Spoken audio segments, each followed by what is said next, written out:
Hello friends, welcome to ICS platform. आज है 25 of सितंबर और 25 ऑफ सितंबर करेंगे हम current affair from the Hindu, Indian express और PIB। Without wasting of time video start करते हैं। देखो दोस्तों, सबसे पहले मैं बताऊंगा कि जो यूनाइटेड नेशन जनरल असेंबली की मीटिंग चल रही है न्यूयॉर्क में, वहां पर मोदी साहब की मीटिंग हुई, यूक्रेन के प्रेसिडेंट जेलेंस्की साहब, और यहाँ पर क्या डिस्कस हुआ और 4 महीने के अंदर कितनी बार मीटिंग हो चुकी है मोदी साहब की ये यूक्रेन के प्रेसिडेंट के साथ। तो चलते हैं, ठीक है, डिटेल में जानेंगे। Then after ministry of fisheries propose animal husbandry, ministry of fisheries और एनिमल हस्बेंड्री और डेयरी ने एक प्रपोज किया है जॉइंट कमेटी। अब वो क्या करेगी जॉइंट कमेटी, वो मैं आपको डिटेल में समझाऊंगा, ठीक है। देन आफ्टर सेंटर क्या कर रही है, प्लानिंग कर रही है एक नई स्कीम या प्रोग्राम स्टार्ट करने को टू रिड्यूस दी पॉवर्टी और पॉवर्टी एलिवेशन प्रोग्राम। अब वो प्रोग्राम कैसे काम करेगा और कौन से लोगों को टारगेट करेगा वो मैं आपको सब बताऊंगा। क्लियर, चलते हैं अपन विदाउट वेस्टिंग ऑफ टाइम। देखो दोस्तों, सबसे पहले मोदी साहब की मीटिंग हुई जेलेंस्की, जो कि यूक्रेन के प्रेसिडेंट है, यूक्रेन प्रेसिडेंट। क्लियर। अब ये मीटिंग कहां हुई, आप जैसे जानते हो कि मोदी जी कहां पर गए हैं, USA में गए हैं, और USA में सबसे पहले इन्होंने क्वाड की मीटिंग को अटेंड किया। देन आफ्टर ये न्यूयॉर्क गए और न्यूयॉर्क में क्या चल रहा है, 79th United nation general assembly की मीटिंग चल रही है और इस मीटिंग का नाम है समिट फॉर फ्यूचर। क्लियर। और इसकी थीम क्या है दोस्तों, इसकी थीम भी याद रखना आप, multilateral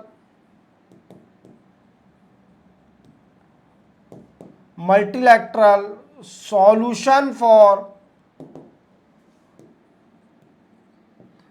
better tomorrow.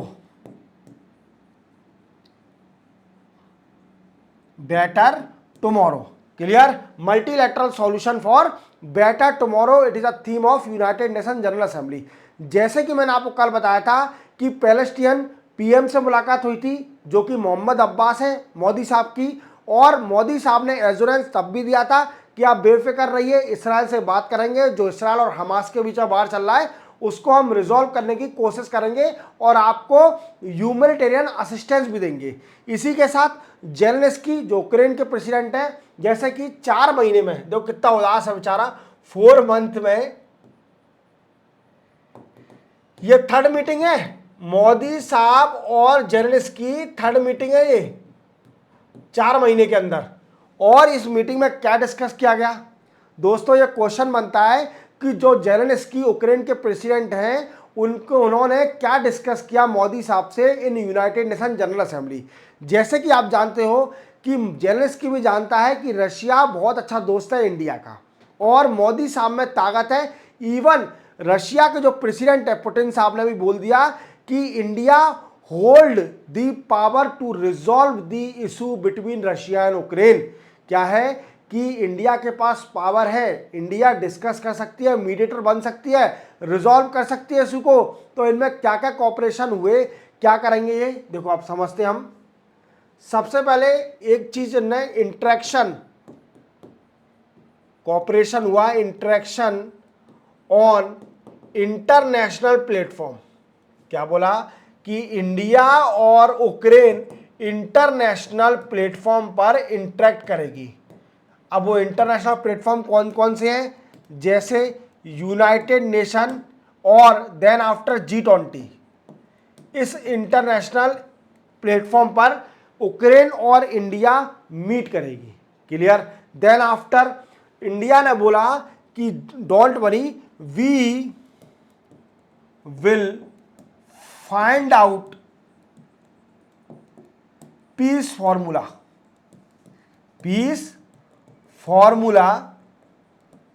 Clear. We will find out peace formula, और जल्दी से जल्दी नेक्स्ट पीस समिट हो, नेक्स्ट पीस समिट भी होना चाहिए। अब क्वेश्चन बनता है कि पहली समिट कहां हुई थी, तो जैसे कि मैंने आपको बताया था कि पहली पीस समिट स्विट्जरलैंड में हुई थी। कहाँ हुई थी दोस्तों? स्विट्जरलैंड में हुई थी और इंडिया के डेलीगेट उसमें गए थे, बट इंडिया ने मना कर दिया था किसी भी एग्रीमेंट को साइन करने से। और इवन आपको मैंने प्रीवियस लेक्चर में ये भी बताया था कि जो रशिया के प्रेसिडेंट है पुतिन साहब ने बोला था कि जो इस्तानबुल में हुई थी पीस समिट इसकी रशिया और यूक्रेन की, तो वो ज़्यादा सक्सेस है। उस स्विट्जरलैंड वाली पीस समिट उसमें वेस्टर्न का इन्फ्लुएंस ज़्यादा है, तो वो फेल है, क्योंकि रशिया उसमें इन्वॉल्व नहीं हुई थी। जो स्विट्जरलैंड में पीस कॉन्फ्रेंस हुई थी उसमें रशिया इन्वॉल्व नहीं हुई थी, मतलब पार्टिसिपेट नहीं किया था, तो वो फेल ही हो जाएगी। जब आप जान रहे हो, समझ रहे हो कि अगर 2 पर्सन की लड़ाई है और जब एक पर्सन इन्वॉल्व ही नहीं हो रहा, दूसरा पर्सन इन्वॉल्व हो रहा है, तो क्या फ़ायदा? दोनों को बिठाना जरूरी है ना उस कॉन्फ्रेंस में। तो ये कुछ बातें हैं इंटरनेशनली अपने दूर हैं, ठीक है। अपन को सिर्फ ओनली फैक्ट रखना है और कुछ बड़ी बात नहीं है। अपन को ना ही यूक्रेन से मतलब है, ना ही रशिया से मतलब है। हमारा देश महान, हमें अपने देश को आगे बढ़ाना है और हमें इतना पढ़ना है कि हम खुद कंट्रीब्यूट करने लायक हो जाए हमारे देश में, इकोनॉमी में। क्लियर? अब आप क्या है कि आपको बनना है क्या? लायबिलिटी नहीं बनना आपको बनना है असेट। असेट कैसे बनोगे? जब आप इंडिया के फैक्ट रख लोगे। हमें ना इंटरनेशनल से मतलब है, ना ही हमें जेलेंस्की से मतलब है, ना ही हमें पुतिन से मतलब है। हमें मतलब है मोदी साहब से, कि मोदी साहब क्या कर रहे हैं और मोदी साहब कौन कौन से डिसीजन ले रहे हैं और मोदी साहब की मिनिस्ट्री में क्या हो रहा है। इनके बाद जो पीएम आएगा उन पर डिस्कस करेंगे अपन कि वो क्या डिसीजन लेंगे, और वो हम मेंशन करके आएंगे। और हमारा काम है कि इंडिया के प्लान और प्रोग्राम को एनालिसिस करना, उनके क्रिटिकल इवैल्यूएशन करना, ये हमारा काम है।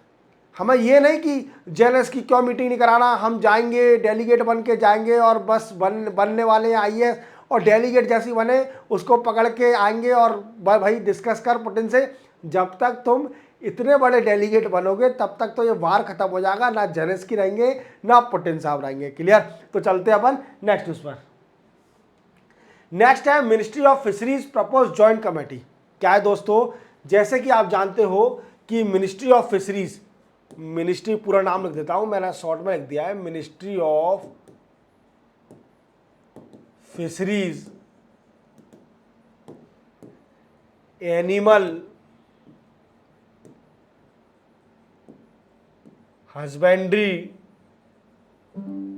And dairy. क्लियर? अब इसने क्या किया है दोस्तों? एक जॉइंट कमेटी सेटअप करी है। क्या करी है? जॉइंट कमेटी सेटअप करी है। क्लियर? अब ये जॉइंट कमेटी क्या करेगी? ये एंश्योर करेगी, it ensure that research and development of ICAR, मतलब Indian council of agriculture research, reach in time to farmer,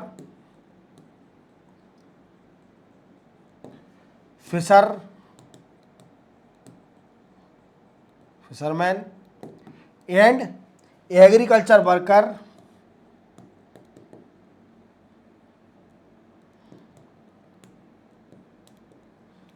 to generate employment. अब ये है क्या?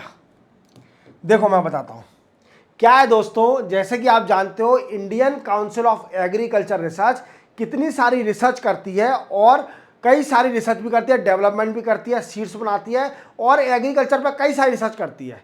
इवन फिशरी पर भी रिसर्च करती है, डेयरी पर भी रिसर्च करती है। बट हमारे इंडिया में ये रिसर्च जितनी भी हो रही है, न्यू टेक्नोलॉजी आ रही है, ये ग्राउंड लेवल पर कैसे पहुंचेगी? इसको ग्राउंड लेवल पर पहुंचाने के लिए एक जॉइंट कमेटी सेटअप करी है कि जल्दी से जल्दी टाइम पर जो रिसर्च करी है ICAR ने, वो जल्दी जल्दी फार्मर, फिशरमैन, डेयरीमैन इनको पहुंच सके, जिससे एम्प्लॉयमेंट जनरेट हो। तो आप समझ गए होंगे। आप सिंपल मेंशन करके आना कि ministry of fisheries, animal husbandry and dairy propose a joint committee to ensure the research and development of the Indian Council of Agriculture research reach up to farmer, agriculture worker, dairy worker to generate employment. Clear in time. Clear हो गया. आपको simple 1 या 2 line लिख के आना है, वो आपके लिए बड़ा बेनिफिशियल हो जाएगा. समझ गए? समझ गए कि नहीं समझ गए? चलते अपन नेक्स्ट न्यूज़ पर. और नेक्स्ट और लास्ट न्यूज़ है. आज का लेक्चर छोटा है क्योंकि मुझे काम है इसलिए, और ये भी न्यूज़ ज़्यादा कुछ इंपॉर्टेंट न्यूज़ आई भी नहीं है आज. मैंने 3 या 4 न्यूज़ ही कवर करी है, एक सफिशिएंट है. ठीक है, अपन नेक्स्ट टाइम और ज़्यादा न्यूज़ कवर कर लेंगे. देखो, मेरा टारगेट रहता है कि मैं 3 न्यूज़पेपर पढ़ता हूँ आपके लिए, जैसे हिंदू, इंडियन एक्सप्रेस और पीआईबी. अब क्या होता है इंडियन एक्सप्रेस और हिंदू में क्या है, कभी कोई न्यूज़ हिंदू में 2 दिन बाद आती है, वो इंडियन एक्सप्रेस में पहले आ जाती है. तो क्या होता है कि जैसे मैं पढ़ा चुका हूँ वो चीज़, अब वो हिंदू में आ रही है लेट, तो वो फिर मैं क्यों कवर करूँगा. वो मेरे प्रीवियस में देख लीजिए. अगर आपको न्यूज़ जानना है तो मैं क्या इंडेक्स दे देता हूँ. मेरा जो थंबनेल होता है उसमें आपको बता देता हूँ कि मैं क्या क्या पढ़ाने वाला हूँ, और पूरा बताता हूँ आपको. इवन 1-2 न्यूज़ नहीं मेंशन कर पाता क्योंकि जगह नहीं बचती. अगर जगह बचती है तो मैं पूरा मेंशन करता हूँ. तो आप मेरे थंबनेल देखिए और थंबनेल के हिसाब से देखिए ना. वीडियो कोई पुराना नहीं है, आपको अपनी नॉलेज एक्सपांड करना है. क्लियर. चलते हैं अपन नेक्स्ट और लास्ट न्यूज़ पर. Centre will launch programme dedicated to urban poverty elevation. पहले तो इनको जान लीजिए. ये है मनोहर लाल खट्टर. मनोहर लाल खट्टर ये कौन है? ये है यूनियन मिनिस्टर ऑफ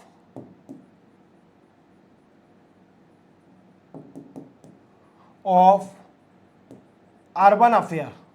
कौन है? Union minister of urban affair. Clear. इतना समझ में आ गया. यूनियन मिनिस्टर है अर्बन अफेयर के. अब ये क्या करने जा रहे हैं? ये एक प्रोग्राम लॉन्च करने वाले हैं. क्या है? हमारी सेंट्रल गवर्नमेंट एक लॉन्च करने वाली है, लॉन्च प्रोग्राम, जिसका मेन मोटिव होगा poverty alleviation. Poverty alleviation means गरीबी हटाना. गरीबी हटाना. क्लियर. अब क्वेश्चन बनता है कि आपने देखा होगा कि जी इंदिरा गांधी के टाइम गरीबी हटाओ ये नारा बड़ा फेमस हुआ था. अब इंग्लिश में उसको बोला जाता है पॉवर्टी एलिवेशन. क्या बोला जाता है? Poverty alleviation. अब दोस्तों क्वेश्चन बनता है कि ऐसा कौन सा प्रोग्राम है, कैसे लॉन्च किया जाएगा, किसको बेनिफिट मिलेगा इस प्रोग्राम का, वो हम डिटेल में जानेंगे. क्लियर. अब सेंट्रल गवर्नमेंट पहले समझ लीजिए एक प्रोग्राम स्टार्ट करने वाली है जिसका मेन मोटिव होगा पॉवर्टी एलिवेशन. अब ये 25 सिटियों में लॉन्च करा जाएगा. पहले फर्स्ट फेज में ये 25 सिटीज में लॉन्च करा जाएगा. 25 सिटीज कौन सी? Industrial cities,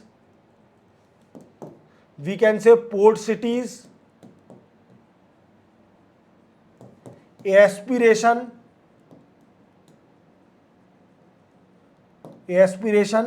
cities. क्लियर. ये यहां पर लॉन्च किया जाएगा. समझ में आ रहा है मेरी बात को कि जो इंडस्ट्रियल सिटीज है, पोर्ट सिटीज है, और एस्पिरेशनल सिटीज है, और वर्कर सिटीज है. वर्कर्स सिटीज है, यहां पर इसको लॉन्च किया जाएगा. और ये बेनिफिट देगा किस लोगों को? जो वर्कर इन्वॉल्व या work in informal sector.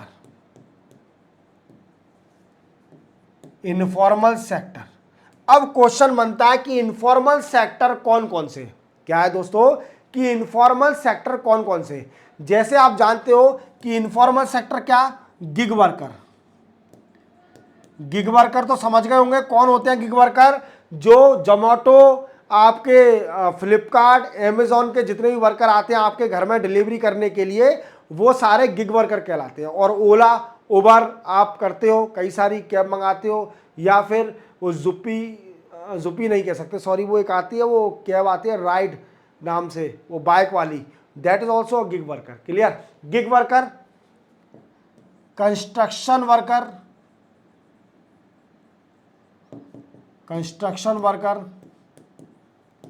Domestic worker,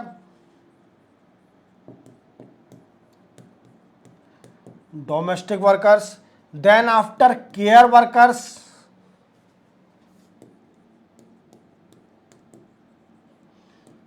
clear. ये जितने भी इनफॉर्मल सेक्टर में वर्कर हैं उनको बेनिफिट देगा। क्या करेगा? जितने भी इनफॉर्मल सेक्टर में वर्कर हैं उनको बेनिफिट देगा ये पॉवर्टी एलिवेशन प्रोग्राम, जो कि गवर्नमेंट प्रपोज करने वाली है। अब वही प्रोग्राम का नाम डिसाइड नहीं हुआ है, सिर्फ ओनली मैं ये बता रहा हूं कि प्रोग्राम लॉन्च होने वाला है और ये मिनिस्ट्री ऑफ अर्बन अफेयर के अंदर होगा और इसका मेन मोटिव होगा कि इनफॉर्मल सेक्टर में जितने भी वर्कर काम कर रहे हैं उनकी गरीबी को रिड्यूस करना, उनकी गरीबी को हटाना। अब ये क्या क्या बेनिफिट देगा? क्वेश्चन बनता है कि कैसे पॉवर्टी एलिवेशन करेगा, वीकेंड से रिड्यूस कैसे करेगा पॉवर्टी को, ये भी जानना बहुत जरूरी है। जैसे कि मैंने बता दिया कि किस किस लोगों को बेनिफिट करेगा, ये इनफॉर्मल सेक्टर में जितने भी वर्कर काम कर रहे हैं उनको बेनिफिट देगा। बट इसके साथ ये भी जानना जरूरी है कि ये कैसे काम करेगा, क्या देगा। तो दोस्तों, आप जैसे जानते हो कि आपने लाडली बहना योजना तो सुनी होगी, इसी तरीके से फाइनेंशियल असिस्टेंस देगा ये, financial assistance, clear. Then after second, social security, social security, और तीसरा benefit credit facility, credit facilities to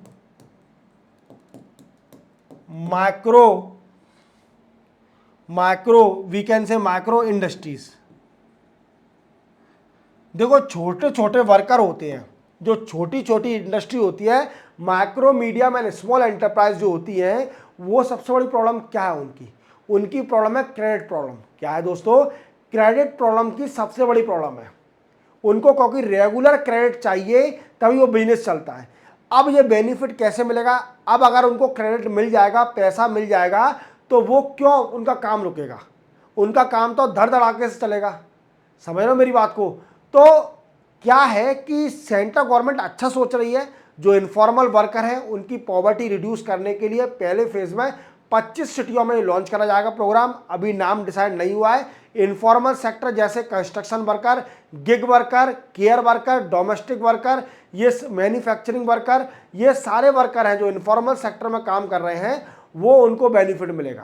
clear. इसके साथ साथ क्या बेनिफिट मिलेगा? जैसे फाइनेंशियल असिस्टेंस दिया जाएगा, सोशल सिक्योरिटी दी जाएगी और क्रेडिट फैसिलिटी दी जाएगी फॉर माइक्रो जो इंडस्ट्री है, माइक्रो इंडस्ट्री, स्मॉल इंडस्ट्री है, उनको बेनिफिट दिया जाएगा। तो आप पूरी तरह समझ गए होंगे। तो इसी के साथ 25 सितंबर के करंट अफेयर कंप्लीट होते हैं।